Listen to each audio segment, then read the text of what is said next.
My name is Amanda Green.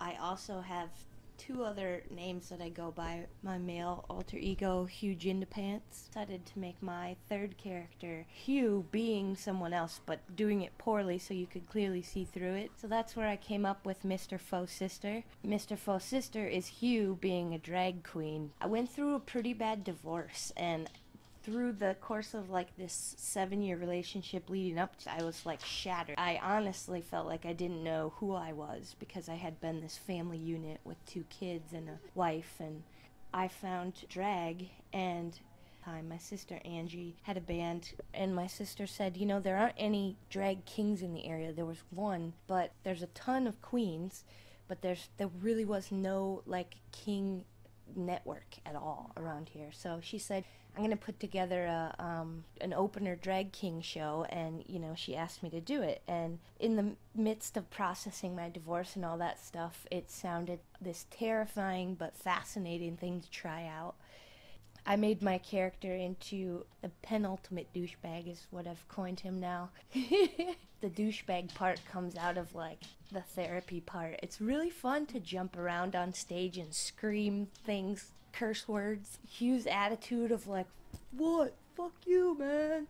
People respond to it really well because they know it's an act, it's a character. So it's benefiting, you know, as an entertainment, but it's also really fun to be a douchebag. So that's where it all started. I came from a very big Irish Catholic family. I was born in 1980, so in Iowa, gay was not like a thing that was really talked about when I was a kid. And when I found out one of my sisters was gay, that was like shocking, and the whole family was shocked. In response to that, my mom took her to therapy. So Angie went to the therapist, and the therapist said, well, you know, she talked to her for a while, and she said, I don't think that you have the problem. I think it sounds like, you know, your mom has the problem. And my mom didn't like that, so she took her to a new therapist, and the therapist said, you know, it doesn't seem like you have a problem. It seems like, you know, maybe it's your mom that has the problem. And so she took her to a third therapist, and that therapist said, you know, why don't we bring your mom in here?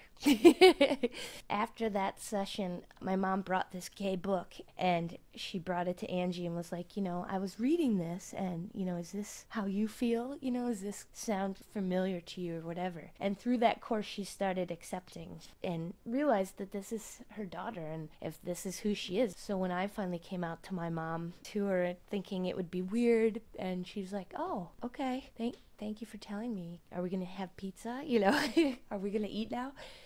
I haven't had any kind of surgery, and I don't really plan on it. So I don't actually consider myself transgendered, though. I now had to think about, if I have to go to the bathroom when I'm Hugh, can I go into this bathroom? Is a woman gonna scream and call the cops, you know, at me? My lesbian friends have that happen to them, where they got the cops called because they went in the women's restroom and they looked dykey or androgynous.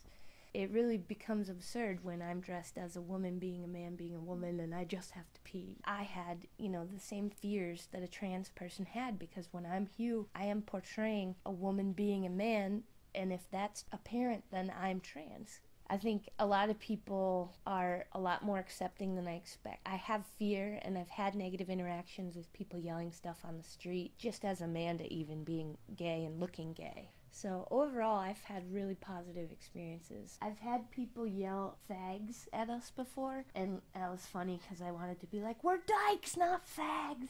I usually start by washing off Amanda and tuck my, you know, sideburns so that my hair looks short. And then I put on my binder, and from there I burn a cork, and I lay down the template for my beard, whatever pattern I want to do that day. And then I'll usually take and make some shadow too. And then I take black eyeliner and I draw over the cork. And that gives me a really dark base, so that even if the crepe hair that I'm about to glue on falls off while I'm sweating on the show, it won't leave a bald spot. So then I take spirit gum and I paint over the black eyeliner, and then I take chopped up really fine crepe hair and tap it on, and then I trim it.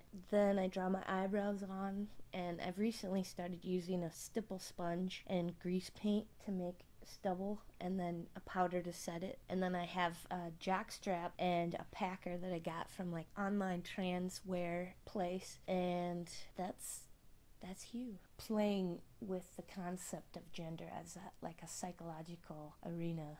It's fascinating to me. As Amanda, I go by she. As Hugh, I go by he. And as Mr. Faux Sister, I go by it.